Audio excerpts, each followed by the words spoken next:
Okay, so it's definitely live now. Okay, so it's 3 o'clock, which means it's time for us to start. So hello, if you're watching this, we're happy to have you watching this. I'm Sarah Fidelibus. I'm the Program Manager of UC Curriculum Integration. Most people know us as UCCI, our shorter name. And I'm really excited to be hosting this Hangout today. The idea is to give our viewers a sense of what UCCI is, why we exist, a little bit about our programs, our courses, and then the bulk of the conversation will be coming from the amazing guests who are joining me right now. So first, oh, right there, oh, one of them just popped up. So first I'll introduce Marcie Grill. Marcie, will you wave your arm really quick or wave a hand? Okay. Marcie Grill is the principal of Rio Valley Charter School. And you are in Stockton, is that correct, or near Stockton? Oh, you're in Lodi. Oh, north of Stockton. You are in Stockton. Lodi. You are in Lodi. Okay, so I was right about that. All right. Marcie will be talking about some of the UCCI courses she has at her school, plus the fact that she brought in many of her teachers to build some courses at one of our institutes, and I'm really excited to hear how they're going at Rio Valley.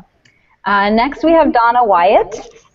Donna is the Director of Curriculum and Instruction for CTE. I believe that's correct. Did I get that right? I'll take director. What's that?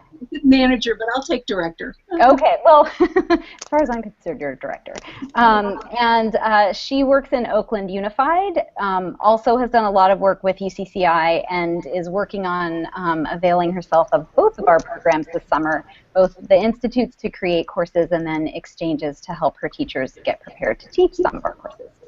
And last but not least, we have Ken O'Donnell, who is the Senior Director for Student Engagement Initiatives for the CSU Chancellor's Office. So, hi, Ken. Hello there. Everyone realizes you're the one man on our panel. I have to have you wave your hand as much.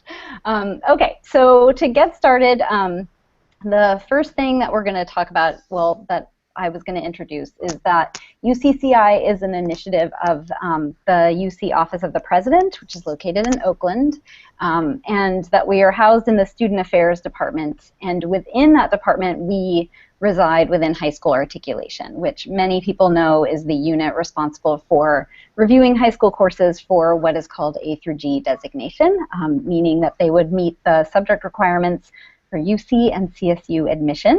And so the reason UCCI is housed in that unit is that we help people develop and implement high school courses that would meet those requirements. What's different about the courses that come out of UCCI is that they are not the traditional kind of academics that you might think of. They're English, math, history courses, science, all the ones within the A through G subject requirements. However, they're integrated with career technical education, which is where the integration portion of our name comes from. So when we talk about integrated courses, if you hear anyone from our office or people who work with us talking about that, what they mean is a uniting of academics with career technical education. We are funded, so we reside at UC, but we are funded through contract funds. And I want to give a shout out to our funders because they have been funding us for 6 years.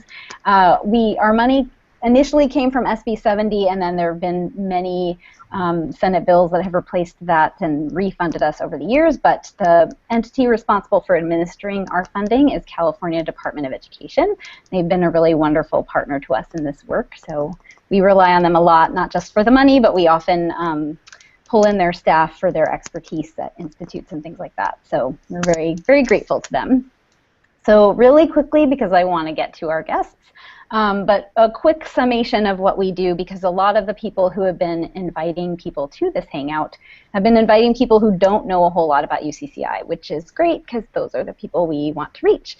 We have two main programs. One is the UCCI Institute, and that program essentially facilitates the development of these integrated courses. And that program works on a collaborative model. So, for instance, we just wrapped up an institute in Marin where there were 4 different course development teams.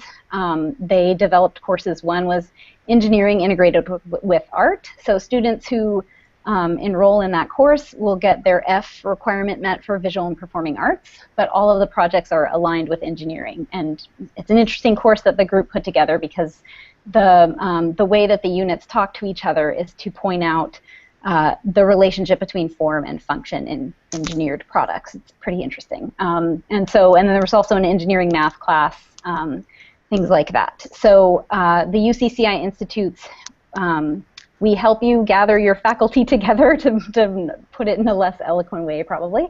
And it's a mix of academic and career technical education teachers. They come together and they create these unique courses.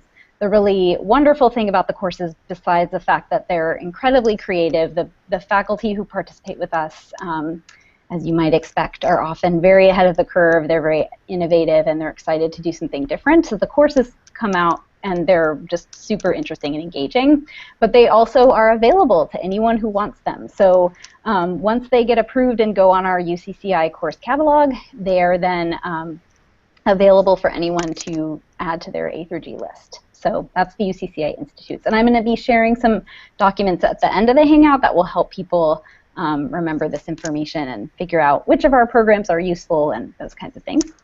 And then we also have a program called the UCCI Teacher Exchange, which is the program we intend to really ramp up in the coming fiscal year, so starting in July. We already have seen a massive demand for it this year.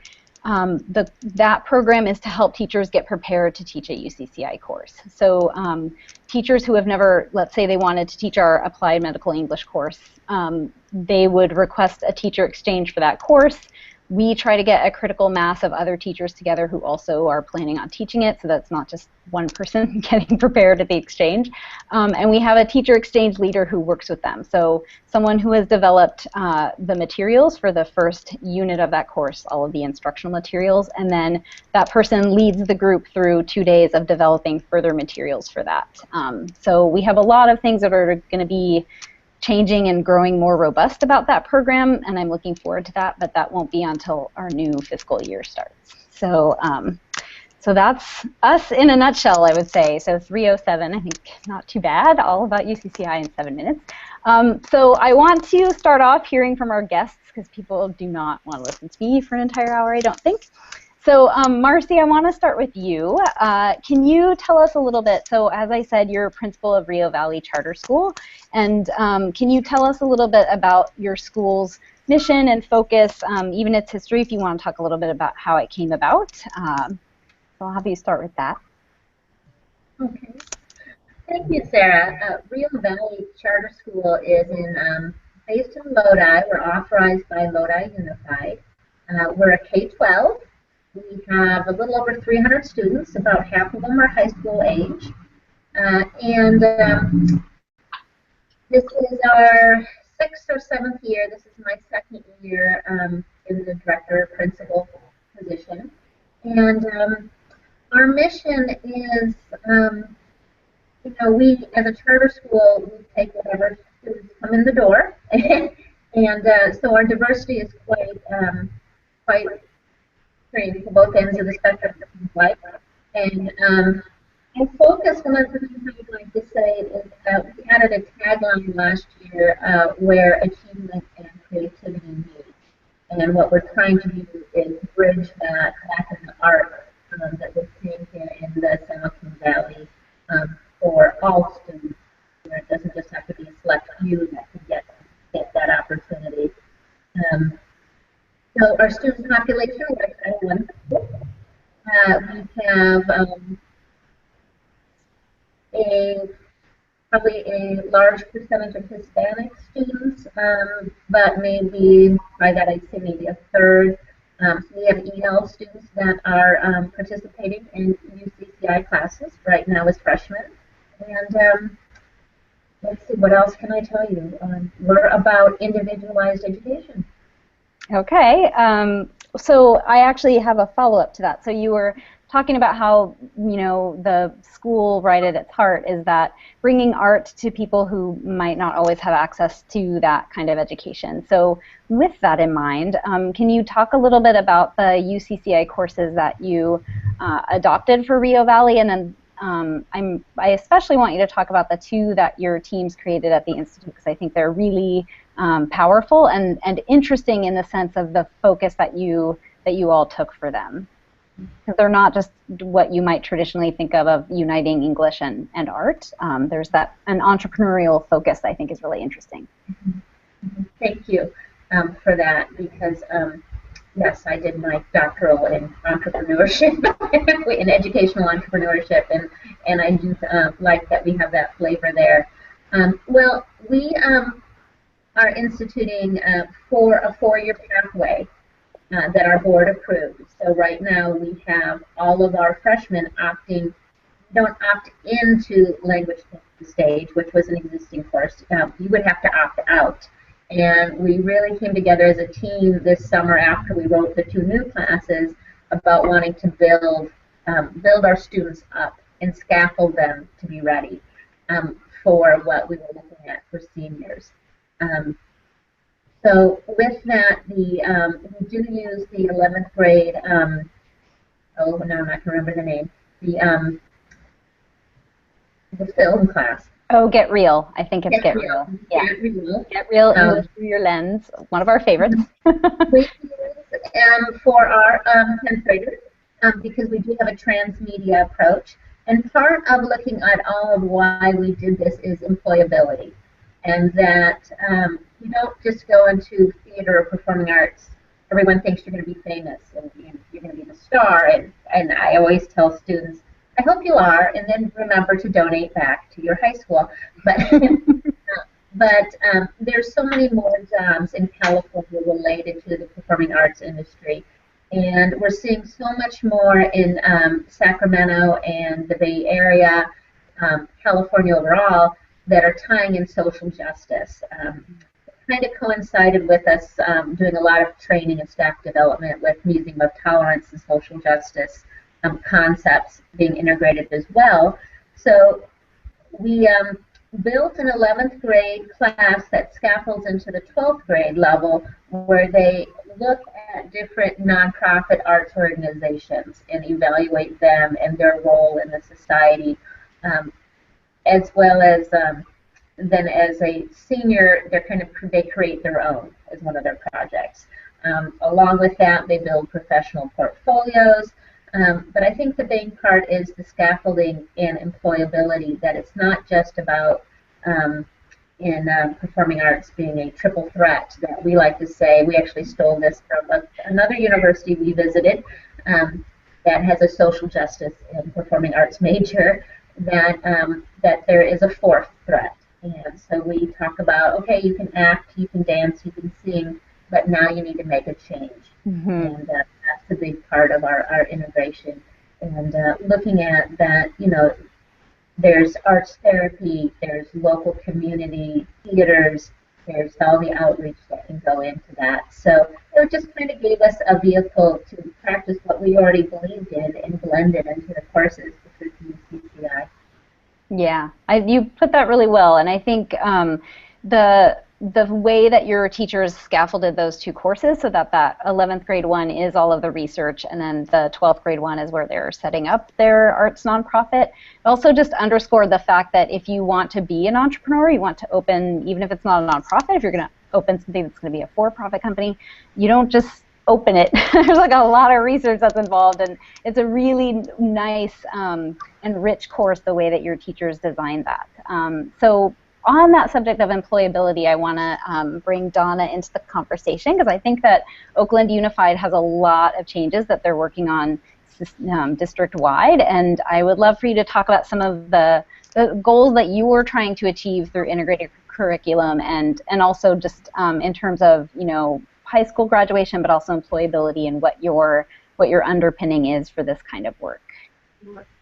So the goal in Oakland is by 2020, 100% of students in college career pathways. So we are building out the pathways that we have now. We're looking at new pathways, and that's where the UCCI courses are coming in. We've already adopted quite a few of them in the pathways, but with the new pathways developing and now what's been kind of interesting that's been happening over the last 2 weeks, I've been a member of a team that's been going out and meeting with our admin sites, or the administration at our sites, along with department heads, pathway leads, and we've been talking about the philosophy around master schedule on each of the school sites. And what's been coming up is the department heads are talking about the need for more innovative courses that do the integration, which is lovely to hear. The CTE teachers have always been on board with the UCCI courses. Many of them have been contributors to the courses. So to sit in these master scheduling meetings and listen to the department heads being really open to exploring the UCCI courses and looking at them as, perhaps the core content English, science, math courses within Pathways is really exciting. So we're doing a lot of work around creating entire programs of study that show the CTE sequence, but also the academic core teacher courses.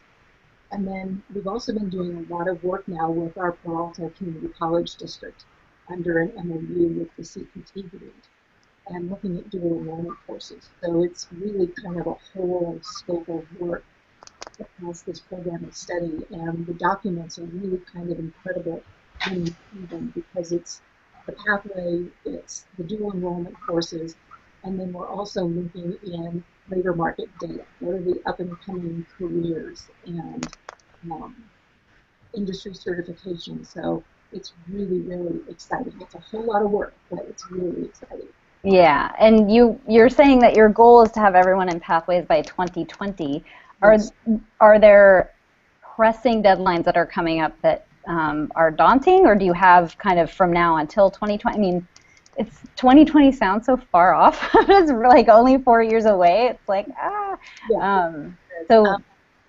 Yeah, I think the daunting part of it, right now we're at about 42% of students in Pathways, and the reason for students going 100% in Pathways is the student achievement data is dramatically different for students who are in Pathways versus those who are not.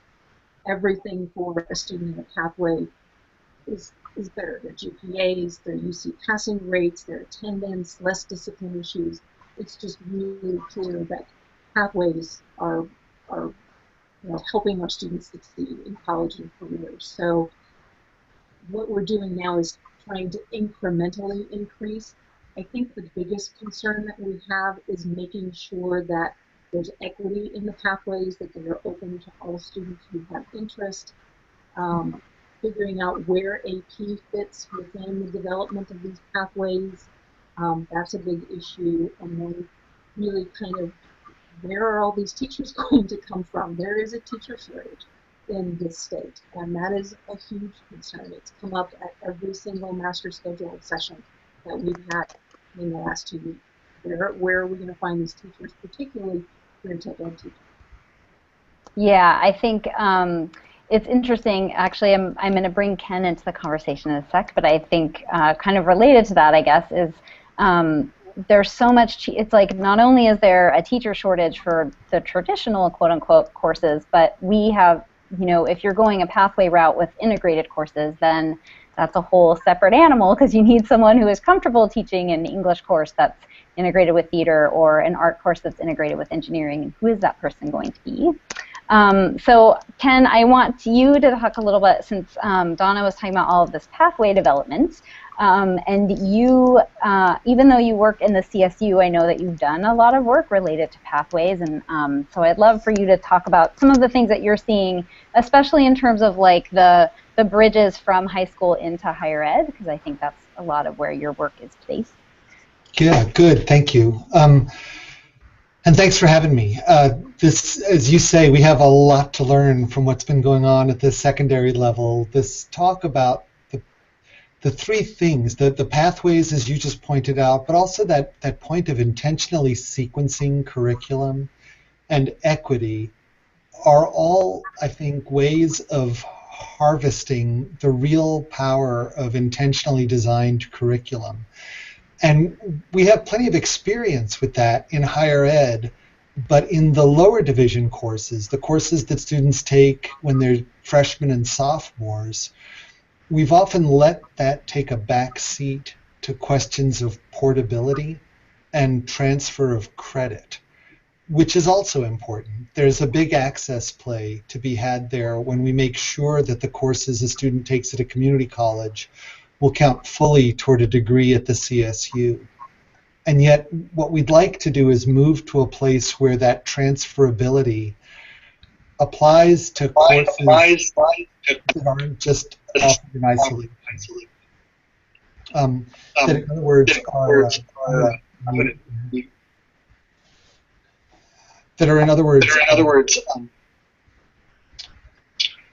that you can take an entire sequence of courses or a string of courses that are along a pathway that actually lead to them.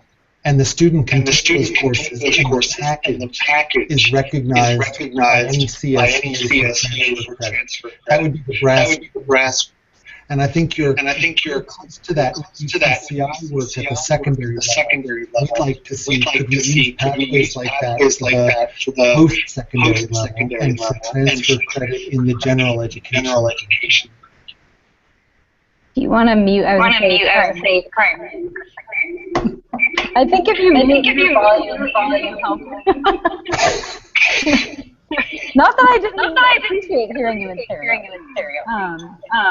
So you were talking about how. Oh yeah. Hit your volume. Oh. Is that mine or yours? That's you. Yeah. Okay. I'm worried you won't be able to. Okay. Okay. It muted me, but can you hear me asking my question?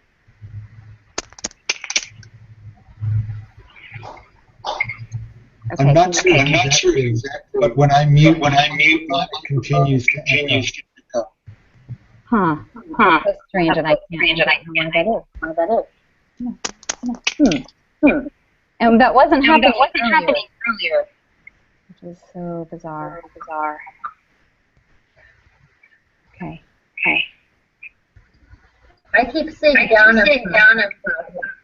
I know. It's happening. Sorry. Some sort of poltergeist got I'm not sure exactly what's happening. And I'm not sure why everyone's hearing me twice. Because I have headphones on, so you wouldn't be able to hear me at all.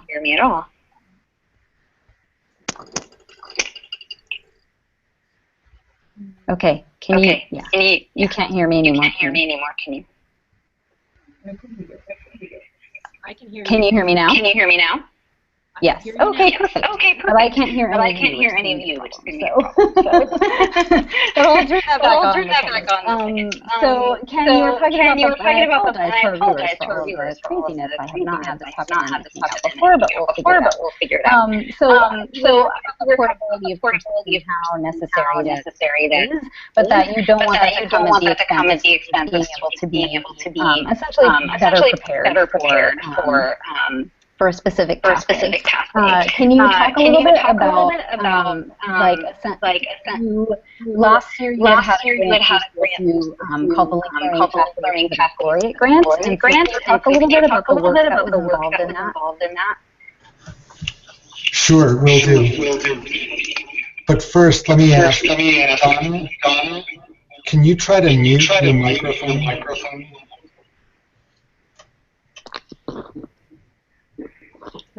And if you move your cursor over the screen, you'll see a control panel, and at the top, the first button over has a mic and slash through it, and you click on it once.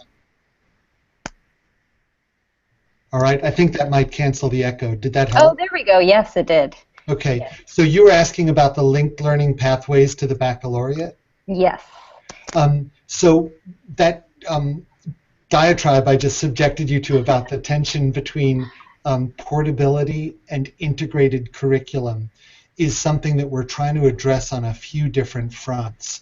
And the project called Linked Learning Pathways to the Baccalaureate was one that is taking advantage of work sponsored by Irvine Foundation at the secondary level related to the Career Pathways Trust grants, where a lot of what UCCI is trying to do, integrating career technical education with college prep education, Irvine's been supporting with this approach it calls linked learning.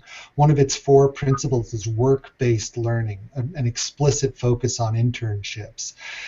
And what we were wondering in the CSU was, could we look at career tech ed in the community colleges, which is often completely separate from transfer curriculum?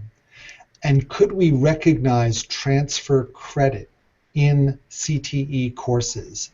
Because, for example, the faculty who were teaching hospitality and culinary arts or fire prevention, subject areas that ordinarily are not preparing students for transfer, they were telling us that as work gets more complicated and more intellectual and more personal, even in those fields, they believed there was transferable learning going on, that their students had to do open-ended problem solving, working in teams, writing, critical thinking. An awful lot of what we expect them to get out of general education transfer curriculum was also getting delivered in that CTE curriculum.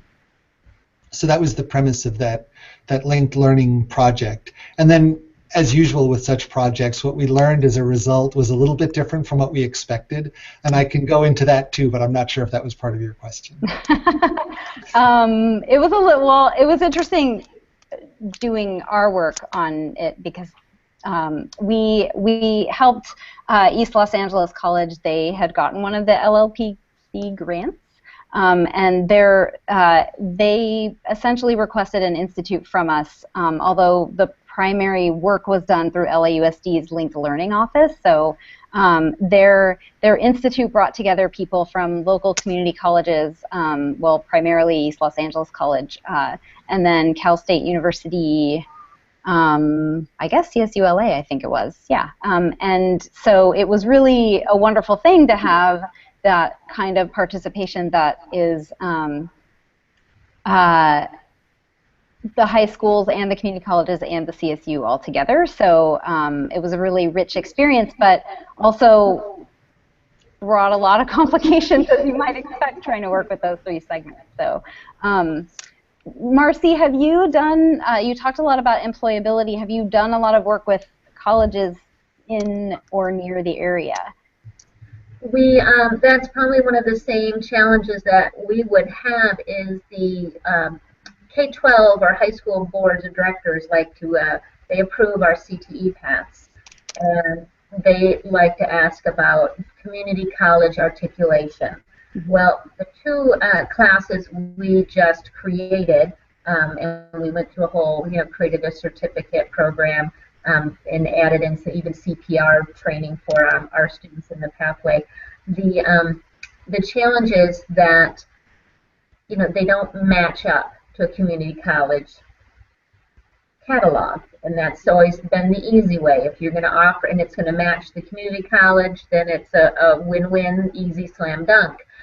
We have submitted some things creatively to the Los Rios district, to Sacramento City, because we do have students that are in the surrounding counties, but it's been a challenge. It's been a challenge with that part.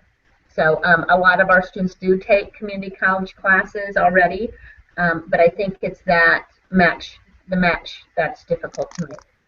When they want to be a perfect connection. Okay, yeah. Donna, same question to you, and this time I'll mute my microphone and you can unmute yours to answer. But what kinds of relationships have you had with your community colleges and other career? Yeah. So Oakland Unified is part of the Career Pathways Trust Grant, and so we've been working with Peralta. We've been working with them since pretty much 2008, on and off, but under the grant we now have a memorandum of understanding around what we're calling early college credits. So that's dual enrollment, it's articulation, it's anything that will basically get our kids into college courses and earning college credits. So it started really slow, but it's really starting to pick up momentum now. We have our school sites, our pathway leads identifying the courses that they believe closely align to what they're teaching in the CTE courses, And at this point, what we're doing is basically, in a sense, kind of matchmaking with our secondary teachers and then our Peralta partners, and getting our teachers sitting down and looking at their course outlines and their curriculums and the materials that they teach with, and creating those agreements so that students are earning both high school credit and then also college credit for those courses. So it started slow, but it's picking up momentum. So we have someone in our office, Leslie Sue, who is leading kind of the overall work of dual enrollment, and then my role is specifically around the CTE courses. So it's exciting stuff. Okay, I'm muting now. Okay. And Donna, can you mute again? Oh, you did. Okay. I'm not sure why poor Donna is housed in my office, which is really adding echoes, I think, to the whole situation. I don't usually sound like that when I'm in there. Maybe I do. That's why I don't have an office mate anymore, perhaps. One thing that I wanted to let our audience know is that I have the Q&A bar open, and so if you do have questions for me or for any of our guests, you should be able to type them in. Actually, I'm going to have Carolina, who is my lovely assistant, and see if she can start a question going, just to make sure that that little bar is there. So let's see. Going back to, I have my little list of notes because I don't want to forget to ask you these things.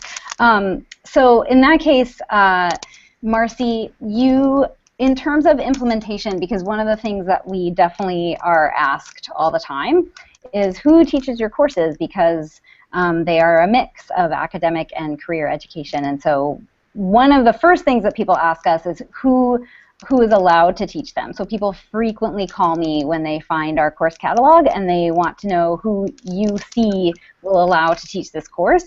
And the exciting news, I think, for them, but also the daunting news, is that UC actually doesn't have, we don't in any way mandate who is going to teach a UCCI course. That decision needs to be made at the local level, and so that can be really freeing for a lot of districts. But then it also can be really daunting. I think sometimes people just want me to tell them who should teach the course, and I can't do that. So I think it would be interesting for you to talk a little bit about how you got teachers prepared to teach these courses that integrate English and theater. And I also think you're very selective in your hiring. I don't know if you want to talk about that right now, but but you definitely, I think, know how to look for the right fit for these courses. So I just thought maybe you could share some of that. Okay.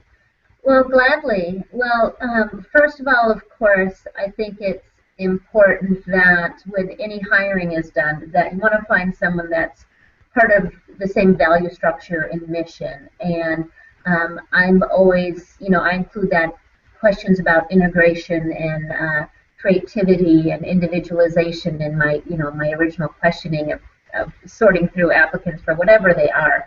I hope this is just the beginning of integration, because I joke all the time that, back in the 90s when I was teaching middle school, way back when, integration was what we were taught as what made learning effective. So to me, it's just coming back home again. So as far as finding the right fit, besides matching your mission and passion with your hires, it's not just finding the English teacher. I actually made a change in a course this semester that thought, the academic person would be the perfect fit, and we went with a CTE person. One of the kind of the easier parts with CTE with performing arts, theater and drama, hasn't had its own California credential. So many of those have English backgrounds in their college degrees, and then went out and worked in the theater community. So I was very lucky to find a few fabulous advocates of the arts that joined my staff. I've brought people onto staff before that I know I have different plans for them in a year or two, that kind of thing, that long range planning when you staff. We are facing a staffing shortage, so it's going to be additional one for all schools that we're trying to figure out where we're going to get more teachers from. I know I was challenged and still am with looking at math integration. That's one that I have not been successful with finding the right candidate for yet. We have to do a UCCI. But it's about not being afraid to make a change and to give someone a chance. I'm allowed to do a little creativeness being a charter school. Not all districts have that flexibility. I'm very much aware of. I don't have a union. You know, those kind of things that I have worked in those situations before, and I want to acknowledge the administrators that do have their hands tied when they want to be creative and they can't. But it's so right now I have career to ed folks in there, and I like to hire people that have worked in multiple subjects, particularly. You know, you mentioned before our call a young woman who has a background in science, but loved theater arts, and I know had a previous job working with individualized independent study program with young adults and had taught all the different subject matters. So again, if the person is passionate about the subject, the rest is paper and training, and we can, you know, get you in the right course, that kind of thing these days. But we started out, I want to back up and say, very first thing, when I had stumbled on UCCI, you know, a couple years ago, one of the first things we did was attend a teacher exchange, and I attended along with some teachers.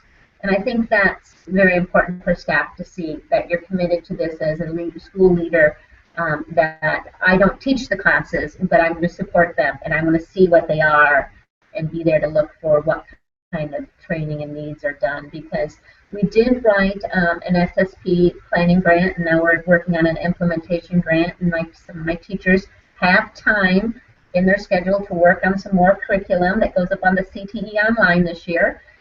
But you know, it takes a while to build a class. Of course, outline is a huge undertaking as when we went through the Institute, but then it's down to that nitty-gritty lesson planning, and as an administrator, we can't take that for granted, or we'll just, you know, burn out teachers. So, you know, it's scaffolding for students and scaffolding for teachers. I love that you said that about the scaffolding for teachers as well. I'm shocked at how often teachers seem to have been put into the position of teaching a UCCI course without any support at all. I got an email recently from someone who's teaching one of our history video courses, and she's a history teacher, but has no video background and has no one at her school with whom she could work to establish that background. So, and I think it says a lot that you attended that exchange, because it wasn't just sending your teachers to it without knowing what exactly it entailed, which I also appreciated, and then felt very relieved that you wanted to continue to work with us after visiting it. It's like, well, that's good. We must have done okay. Ken, did you want to jump in with something? I wasn't sure if you... Yes, I have a question, Marcie. When you talked about the math integration, and you said that one was challenging, and we're trying to figure out some of that in the CSU as well. And I'm wondering if you can say, first of all, what were you trying to integrate it with? And then second, what was the challenge you ran into? Staffing, actually. Of course, the larger umbrella organization I'm part of, and Lodi Unified, our whole area has gone to integrated algebra instead of pre-algebra algebra. So it's the algebra tracks. But we had wanted to look at a class similar to the construction class that is on the UCCI program now. I think it's under the building cabinetry and things like that. And I was actually started out looking at Da Vinci math, and I would love to develop a hands-on construction course tied into theater arts. With the tech components, that someone has to build the stages and the boxes and the hands-on using the tools. And I thought there would be a lot of opportunity there. And I actually think the construction class could be tweaked. But again, finding someone with a math credential is tough enough in the Valley.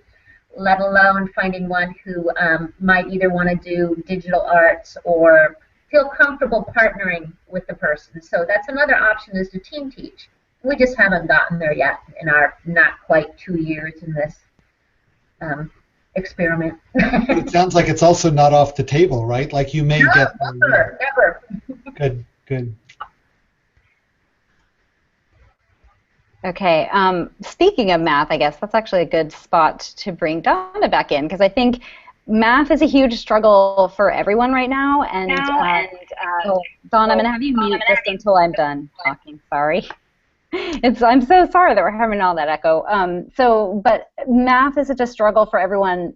Forget bringing in the CTE integration. It's a struggle just to figure out what is math now and how do all these things align. And now we have writing in math and all of these things that math teachers are not necessarily used to incorporating or assessing. And then when you bring integration on top of that, and I just wondered if you had any plans. I want to say that one of the UCCI courses you were interested in was one of our math courses. And then what other kinds of courses you are planning to build in a UCCI institute, because I know you have plans for institutes and exchanges. So, okay. You may now unmute. So currently we have the Algebra 2 in the 21st century. I think that's the name of it. That is embedded in our computer academy over at Oakland Tech. We have a visual and performing arts academy at Oakland High that is looking at wanting to push math in. And I think that's probably what you're thinking of, Sarah, that we talked about. They were looking at the Da Vinci algebra, which they said was good, but not quite what they wanted. So I think that's one of the institutes that we want to do. I'm also currently working with one of our secondary math specialists to work with her to find out and figure out a way that we can push more math into our pathways. Right now, I believe the Computer Academy at Tech is the only one that has a math course within the core context of their pathways. So it's difficult in part because integration with math is difficult. Unfortunately, sometimes you sit with a math teacher and the math teacher will say, there is no context for this. And it's like, no, wait a minute, there is. We need to find it. So, but the other thing is, in Oakland, our students are all over the place with math. So it's hard to basically make math part of the core within a pathway when students are so across the board in their abilities to handle the math. So, but we're looking at it. So, and like I said, we've got one team that wants to build out a math course and push that into the Visual Arts Academy. So.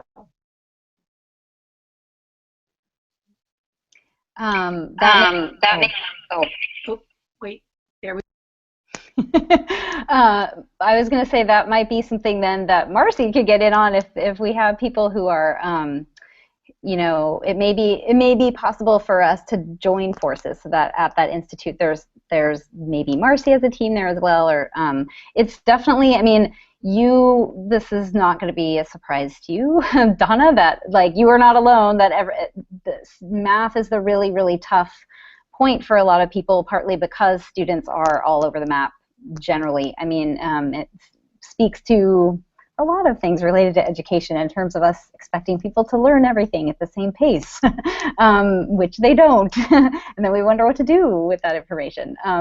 So yeah, so it's a tougher fit. And for viewers, if you hover your mouse over the Hangout and you click the little grid, you should be able to access some of the things that I'm sharing. And so I shared some links as people were talking. One is to our course catalog, because the course Da Vinci Algebra has come up quite a bit. That's our one math course that is integrated with math, or our course that's integrated with math. The thing that I want to say about that course is that as Donna was pointing out, like her team found it wasn't quite the right fit for them, and I believe Marcie was saying the same. And so I think one of the things that we have felt, it was one of the very first UCCI courses to be created, and our initiative has existed since 2010. So you can imagine all of the changes that have happened with math over the last 6 years. So it's not really quite Common Core aligned, even for a traditional pathway Common Core. So we have some courses on our own catalog. That's that's my hope, is that whatever Donna's team creates, no pressure, that we might have something that could then replace Da Vinci Algebra. Or the other thing that we try to encourage people to do is to model courses after it. So I definitely get a lot of questions about it, mostly along the lines of, how do people make this Common Core aligned? And so it's also, the exchange that Marcie had gone to was for Da Vinci Algebra. And I would say the vast majority, if not everyone in the room, was saying that that particular course, well, one of the things that's unusual about that course, I just want to say, is that it was created in kind of the pilot phase of UCCI, so we no longer create dual courses. That one is actually a dual course. It gets students the F credit for art and also the C credit for math, and which I think is also, frankly, a little bit why the Common Core-ness wasn't quite there, but also people in 2010 weren't quite as knowledgeable about what Common Core math was going to look like when they were creating it. But every teacher pretty much at that exchange, and we had, I want to say, about 17 people for that particular course, they were saying that that course really needs a sequence, because if I was a student who was enrolled in that course that's uniting math and art, when I left that and then had to go to quote-unquote regular math, I might be really disillusioned. And I thought that was a really interesting point and also made a lot of sense. It seems strange for people to add this one math art course that's so dynamic. It's a really, really interesting course. It's really rich. And then have it be the only one, which I think is one of the reasons why it's among the courses that are on a lot of A through G lists. It's not one, because it's difficult for people to figure out how to implement, and then also it seems like it's crying out for complements, so that there would be ones that work with before it and after it. So that's part of my dream. It's not my job to decide what courses get created, but the Institute's, the course creation happens because people request it, and so if people aren't requesting that uniting, but I do think that the art engineering course that just got created in Marin at the end of last week, that's one that might lend itself also to modeling with math, because the form and function, I think there's probably a lot there that people could figure out how to tweak. So yay, I'm happy that people are trying to make math something that's not gonna stymie people and send them in all different directions. Ken, I wanted to ask you what kinds of things, first of all, one of the things that I had wanted to ask you but hadn't gotten to yet was the fact that your title is Senior Director of Student Engagement Initiatives. And so I'm just wondering, like, what your work mostly entails, because I think people are surprised that that higher ed might even be doing any sort of changes to it. And I don't mean that in a bad way. I realize that just sounded really strange. But there's so much emphasis when anyone is reporting on education or talking about education, it just seems to me to always be at the high school level. And so I think people are surprised to learn that there's a position like yours, and then what kinds of things you've made attempts at doing to reform general ed. Yeah, thanks. And your surprise is shared by a great many people. The fact, first, that there's a position like mine and that higher ed gives a rip. And then for those who have worked in higher ed or who are on our campuses, it's almost like they can take offense and go, well, what do you think all the rest of us do? Not engage our students? So really, it's unwinnable having a job title like mine. The fact is, we have a big student success push in the CSU that is, I would say, heartfelt at the very highest levels. Our trustees feel it. The legislature and the governor, God knows, want us to graduate more of the students who start with us and to do it closer to the 4-year mark. And the challenge is creating intentional, goal-oriented educational experiences that deepen the learning, that contextualize it, that make the relevance obvious, that give students a reassurance that they came to the right place, even if they weren't sure they should come to college at all. And that does require a bit of a system office touch, but a light one. Mostly that happens at the level of faculty members, departments, campuses. The exception is we want to make sure that statewide policies around funding, student success, credit articulation, we can't really accelerate work like that, but we can at least make sure that we're not accidentally getting in the way. And in many cases we are, because the things that engage students, the relevance, the contextualization, the commitment of individual educators, those tend to be things that are hard to count and hard to transcript. And so instead we count and transcript things like, did you sit and listen for 3 hours a week to the material you were supposed to? And that's very easy to count, but it tends not to make a big difference when you're trying to engage students. So that's kind of the origin of the title, and the department is a very young one. We include efforts to improve STEM education, efforts to improve general education in the lower division, relationships with community colleges, and we think one of the real opportunities that's just emerging is around associate degrees for transfer, where we could work with community colleges to devise educational programs that work in the lower division, culminate in an associate degree if the student wants to stop there, but that also count completely for transfer credit in the CSU for students who want to continue. Okay.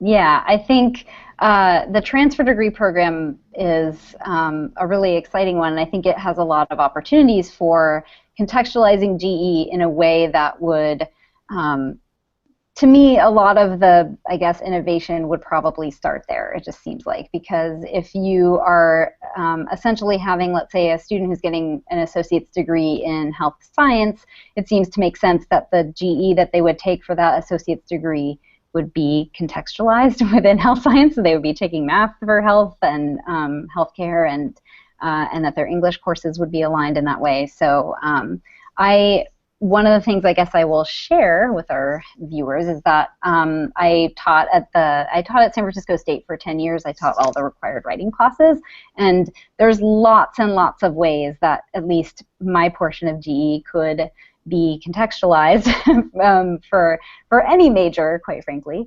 And so I think it's nice to have a department like yours, because I think people don't, a lot of times there's so much pressure on educators at any level to be doing, you know, whatever their mandates are, that they don't realize there might be a resource out there that could be supporting them in innovation. And so I'm glad that you exist. Well, thank you. So am I.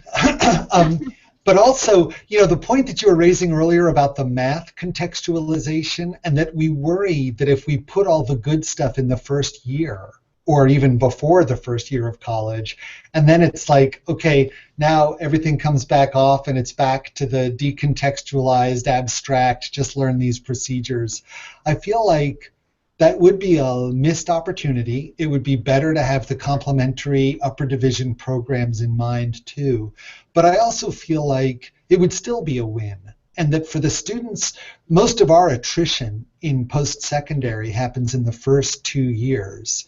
And there's a school of thought, I stole this idea from Rosa Serra back when she was at Carnegie Foundation, but she pointed out that we almost design baccalaureate programs backward, by starting general and abstract and then applying it. And if we just did it in the other order, if we had that contextualized, really engaging math program first and then went back to abstraction, they would at least have gotten a taste of the point, and maybe even gotten curious about, well, what are these rules more generally? Or the associate degree student who comes to us with an associate degree in health has learned how to write and problem solve, and now has decided, health isn't for me, I want to be a historian. I feel like even at the applied level, those are going to be broadly transferable skills if we can just design it right. Yeah, and hopefully that's what our courses will be proving. I mean, when you think about it, if we're contextualizing learning at the high school level and students are able to go on to higher ed and be successful, then it's the content and skills that matter. And I think a lot of, I mean, just my own work at San Francisco State, there were 70 people in my department, and we did not all teach English in the same way. We taught it in many different ways with many different kinds of readings and things that we thought would engage students, and yet our students still were able to all leave our classes prepared for whatever it was they were doing next. And so it's about the skills at the end of the day, and whether people can read critically and write in a way that makes other people understand them. And also, well, I think so, and that's what makes me a fan of the UCCI work. Even though it's pretty indirectly related to what I do now, I do think that the questions that come up around course design and teacher preparation are ones that we're going to learn from. Yeah, let's hope so. Well, I'm glad you exist too. Thank you. So we're at 3:55, which means that we're coming towards the end of our hour. It goes by very quickly. But I had prepared my guests for things that I might ask them so they wouldn't be like blindsided by something. And I realized I didn't put this in my pre-hangout questions. So I'll ask it and then give people a second to think about it, which is I thought it might be nice to end on a very positive note, because there's certainly a lot of complications and challenges to trying to do this work, getting the right people prepared, getting the curriculum written. I mean, as Marcie was saying, the framework is a huge undertaking. The institutes where the frameworks are designed, we do in 3 days, but we're able to do that because there's 8 people working on one framework.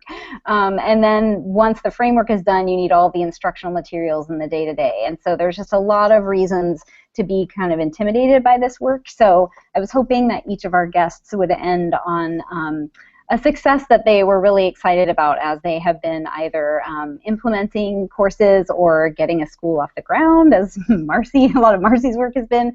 So I'll give you a few seconds to think about a success that you would like to share in this arena, and however small, it doesn't have to be some like, oh, Obama visited our school and it was really great. Like, it doesn't have to be like that. Just anything that you might want to share as a success. So Marcie, I'm actually going to start with you, so hopefully you can think of something. Oh, you're muted. There you go. There I go. Geez, I think my successes would be the, really the qualitative students being more engaged and coming in at our Lodi site. That's been fabulous.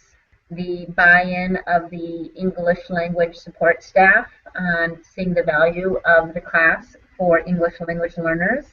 And we also have, I also want to throw in, we have developed a kind of a side project with our Sacramento satellite group. We have the Get Real class working with a local cable channel that we're accessing their equipment and staff facilities. So we've been able to make some neat partnerships happen, starting with UCCI. That is fantastic. I'm super excited to hear about that, and I will look forward to getting updates on that at some point. Okay, so let's see, Donna, I'm going to go to you next. Okay.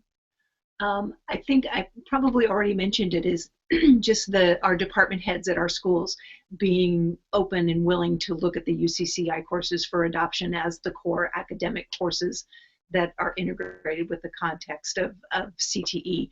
In Oakland, we're really lucky that most of our CTE teachers who hold a CTE credential are also holding single subject credentials. So that makes it, I think, makes us ideal for the adoption of those UCCI courses, because the teachers have both. They have the industry experience, and then they also have the single subject credential necessary so that the kids get the credit that they need for their UC eligibility. So that's really exciting. That's excellent. It's so nice. It's exciting to hear all these updates, because there's a lot of things that happen after after the last time we see each other and all those kinds of things. It's just nice to hear about what people are excited about. Okay, so Ken, you can, I guess, close us out with that. All right, my success story is around GE pathways. We presented general education degree requirements as a basket of unrelated courses. And what faculty have begun doing around the CSU is find interdisciplinary, pressing world problems to orient those different courses around. The most popular choice right now is the environment and sustainability, where you hit it from a chemistry angle, an English angle, a poli-sci angle. All of them have something to contribute, and in fact, you're going to need all of them or you won't get anywhere. The current breakthrough is we're trying to figure out how could we organize those toward a coherent statewide minor that a student could begin to pursue at any community college while earning all that general education credit. So we will keep you posted. Nice. I will look forward to those updates as well. So it's exactly 4 o'clock on the dot, which is super exciting. Great job, you guys. So I want to thank my guests again, Donna Wyatt from Oakland Unified. Thank you, Donna. Marcie Grill from Rio Valley Charter School. Thanks, Marcie. And Ken O'Donnell from the CSU Chancellor's Office. And those of you who stayed tuned in with us throughout the Hangout. If you hover over the let's see, I think it's the little yellow tags area. That's where you will see the links that I shared during the broadcast, but you can find any of these things on our website, which is just ucci.ucop.edu, and you can find out how to contact us, and you can contact me if you want me to put you in touch with any of the Hangout folks today. So thank you again to all of you, and goodbye.